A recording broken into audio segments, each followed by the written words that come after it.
Mga kamadir, ito na naman ang inyong mother dear. Nagpe-prepare na naman ako. Ito, kamote. Gagawin ko siyang kamote fries. Diba? At ito naman yan. Oh, guess kung ano pong gagawin ko. Guess what? This is mango cheese and gatas and grahams. Wala lang yan. Pero ang gagawin ko ay mango graham cheese. Nice. Okay ba? And ito aking gagawin kamote fries. Merienda para sa maulang panahon. Ganun yun. Effort din ng mother dear para sa kanyang pamilya. Okay. O, diba? Ganun. Bye! A little longer than a few minutes later. Ito naman, naisipan kong bumili ng bagoong 10 pesos lang ito. Ginisa ko na siya. Ito na. Wala lang.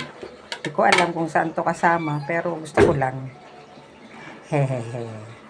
2,000 years later. Pero siguro ito ang magandang combination. Itong prito at saka itong bagoong. Yan. Kaya ako siguro binili pala yung bagoong dahil dito. Pero plano ko dito. Gagawin ko ng sarsyado. Yan pala yan. Yan pala magandang combination, diba? Yan, kakain ni asawa ko. Yan, natututok na. Ayan, mainit. O, diba? Bagong luto. O, Ito. diba? One down. So, yan na nga. Yung kanina, na sinasabi ko sa'yo mag-shake, eh, yan na. Kapag-shake ng aking hubby. At ikinunbayin ko to kamote fries for our merienda for today. O, diba? Ganun yun. Happy na ngang madir at si padir.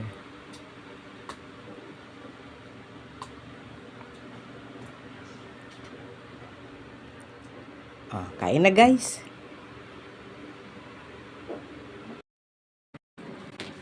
At syempre, ito naman ay para sa share naman niyan. Dadalhin ko na sa kanya. At ipapatry ko na itong mango graham cheese. Meron siya. O yan, ito na yung mango. O, try mo na.